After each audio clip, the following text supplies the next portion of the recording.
Paz do Senhor Jesus, irmãos.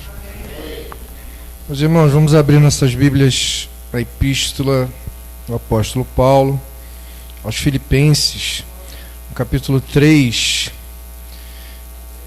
Eu já trouxe, ano passado, essa mensagem para a igreja. Deus colocou no meu coração.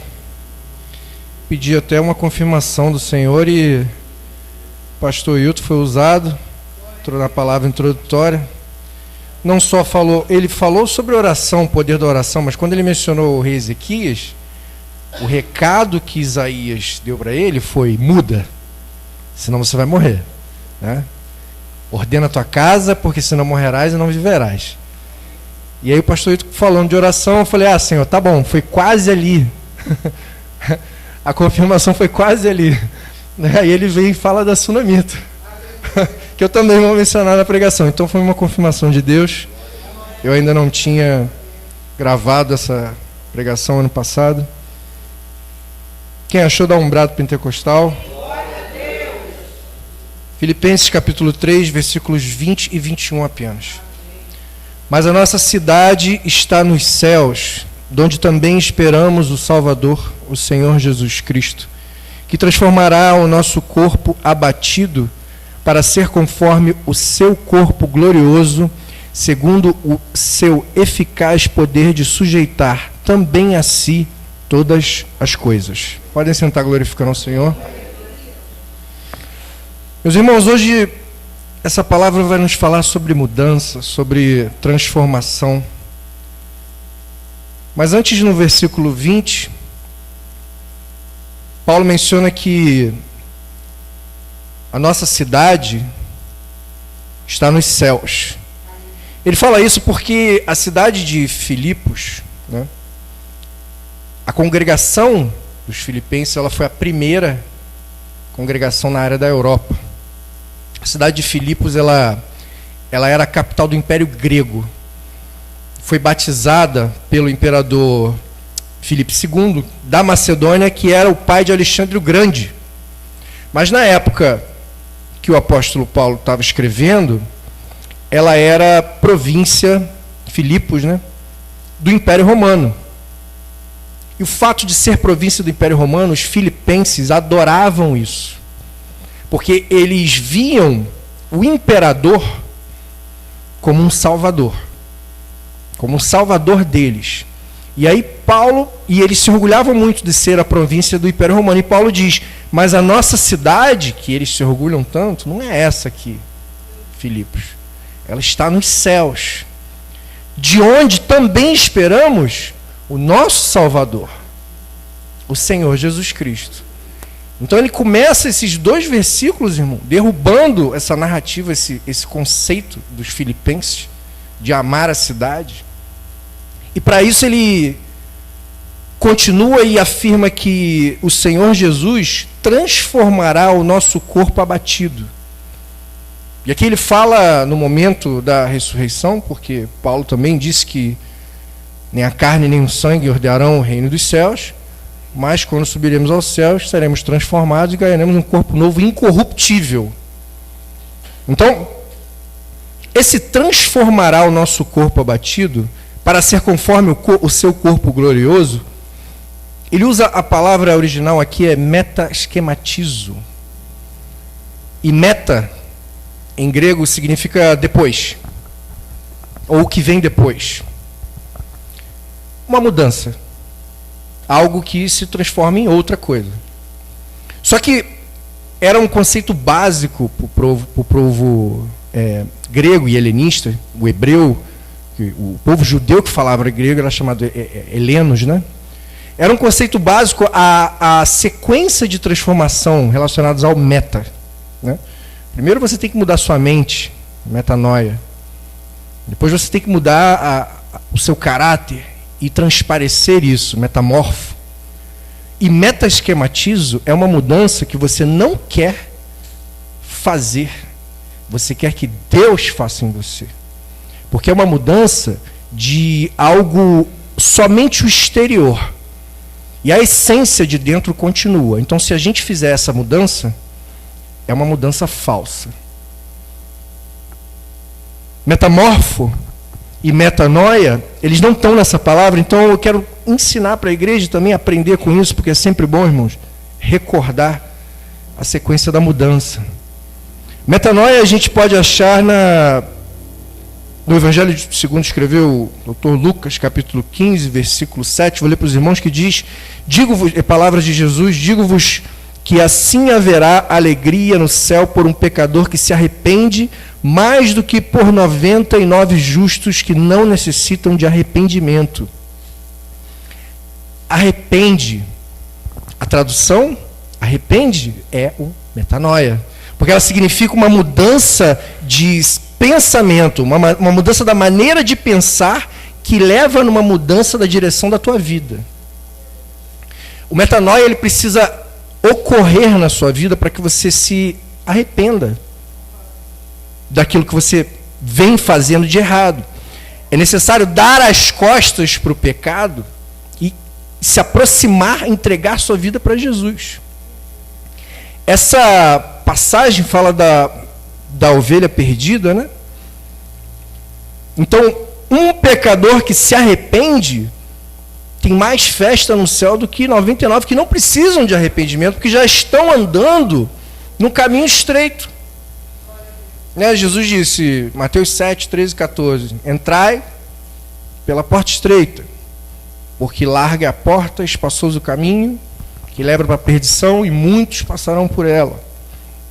E apertado é o caminho, estreita a porta que leva para a vida, e poucos são os que a encontram. Então, para a gente andar no caminho estreito, a gente precisa de arrependimento. E um servo do Senhor, uma ovelha, um cristão, um crente que se arrepende, muda o seu pensamento, ele começa a mudar a direção da sua vida. Porque não tem como você mudar os seus hábitos sem você mudar primeiro a maneira de pensar. Essa maneira de pensar, irmãos, eu acho interessante uma comparação que eu li. A fé e o arrependimento podem ser vistos como dois lados de uma mesma moeda. Se você pegar uma moeda de R$1, ela tem a cara de um lado, coroa do outro, mas de um lado ela virada para cima, ela é R$1, e virada para baixo ela continua sendo R$1. Ela tem dois lados que significam a mesma coisa. Fé, a crença, e o arrependimento, que significa dar as costas ao pecado, eles andam juntos. Sem fé, é impossível agradar a Deus. E a fé é o firme fundamento das coisas que se esperam, a prova daquilo que não se vê. Então, quando a gente confia em Cristo, quanto mais você confia em Cristo, mais você se arrepende ou sente vergonha daquilo que você fazia no passado. E quanto mais você se arrepende daquilo que você fazia no passado, mais você confia em Cristo. Os dois andam de mão dadas. Então, primeiro nós precisamos exercer esse metanoia. Porque só assim a gente faz uma real mudança que as pessoas conseguem ver de dentro para fora. Que é o metamorfo. Então, noia em grego, né, é a maneira de pensar. Existe até a gíria, né? Hoje não é à toa. Mas é a maneira de pensar. E metanoia seria pensar depois. A maneira como você pensa depois de algo que você fez antes. Tradução, arrependimento. Metamorfo, morfo seria a forma física visual. Aquilo que você mostra para os outros com atitude. Então, a mudança do metamorfo a gente acha em Romanos 12, versículo 2.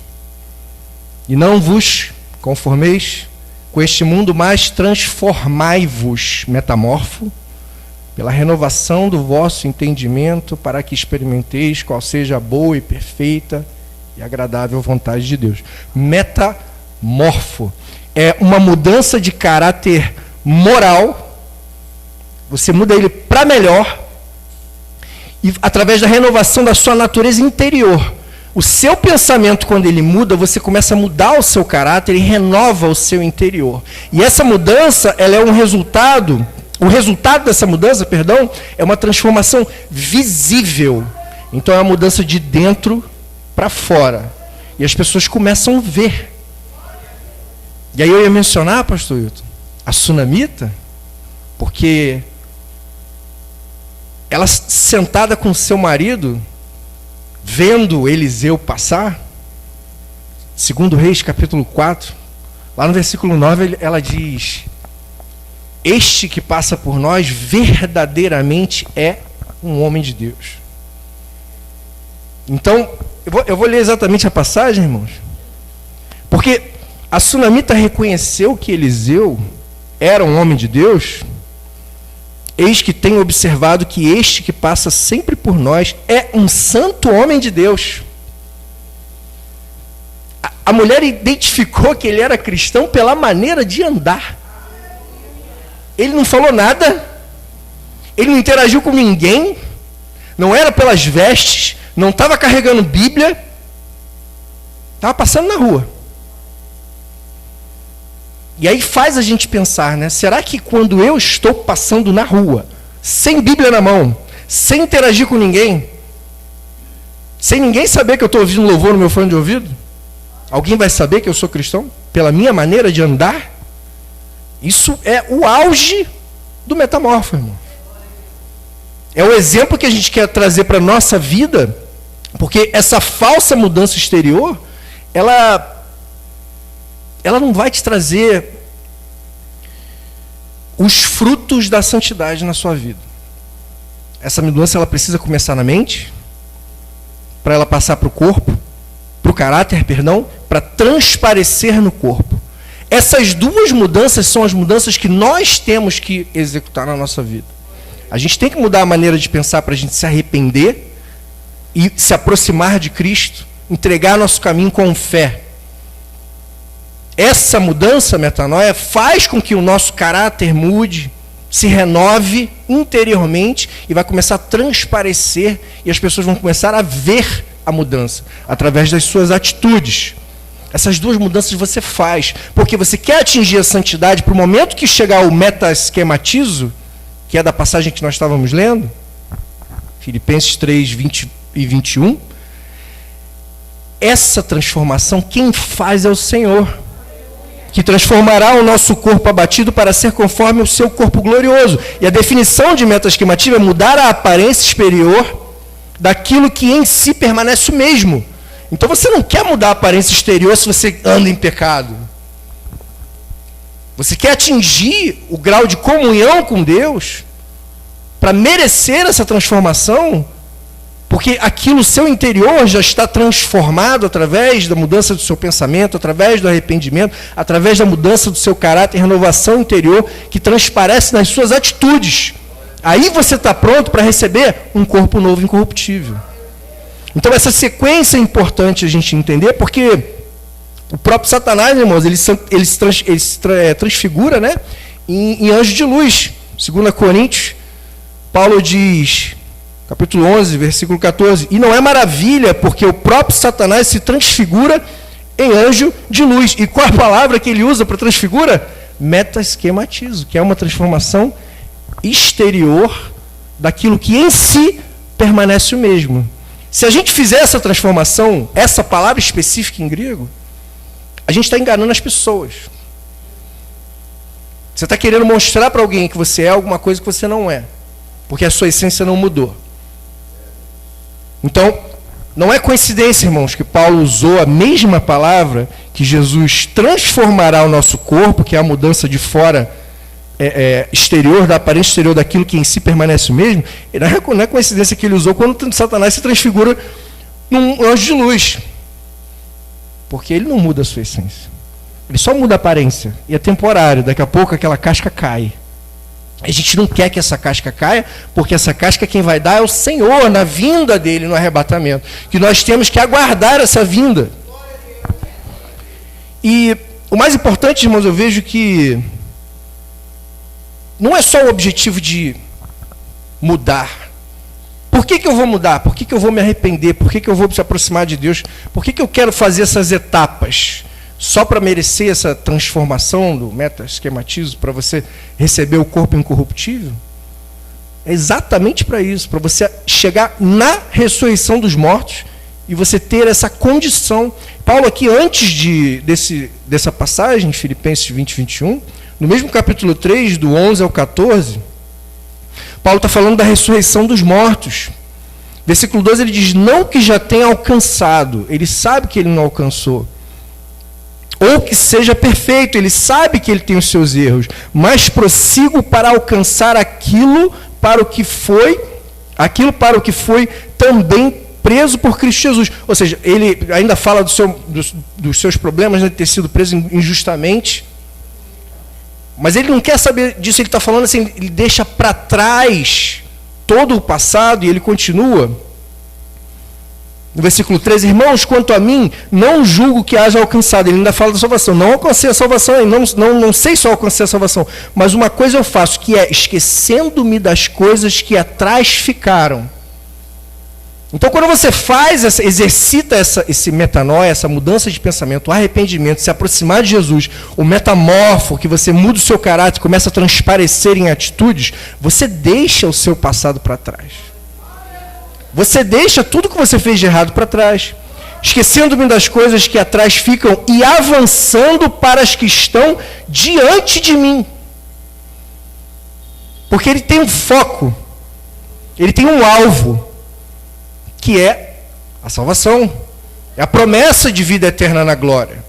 Então ele esquece de todo o seu passado e ele olha apenas para aquilo, avança para aquilo que está diante dele. E versículo 14 ele diz, prossigo para o alvo. Prossigo aqui é dioko, que significa literalmente perseguir. Ele persegue o alvo, ele persegue a salvação, incessantemente.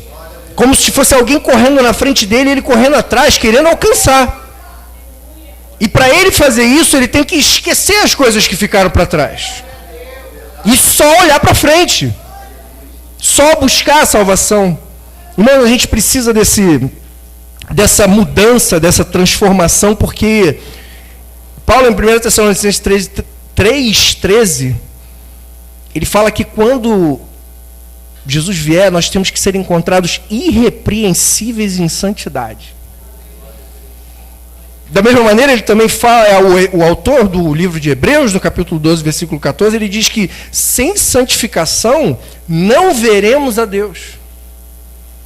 Então, se o nosso foco é a salvação, a gente precisa desse arrependimento, dessa mudança interna, transparecer com atitudes. Porque se nós esperamos em Cristo, nós temos que esperar na vida eterna. Paulo disse, né, se esperamos em Cristo somente nessa vida, 1 Coríntios 15:19, somos os mais miseráveis de todos os homens. Então eu espero em Cristo na salvação, eu espero a promessa de vida eterna na glória, eu espero essa mudança, eu busco esse metanoia, mudança de pensamento, eu busco esse metamorfo, mudança de atitude, que as pessoas vejam para eu estar pronto naquele dia. Pronto para quando chegar Jesus, eu passar pelo meta-esquematismo. Essa transformação que muda só o lado de fora e por dentro a essência continua a mesma. Nós temos que buscar isso, irmãos. Como Paulo diz, prossigo para o alvo. Prossiga, irmãos. Persiga o seu alvo. Persiga a salvação. Persiga a promessa de vida eterna na glória, como se nada mais houvesse na sua frente. Somente a promessa de vida eterna na glória. Esqueça o passado para trás, não olhe para ele, e simplesmente olhe para a tua salvação. Que Deus abençoe a igreja em nome de Jesus.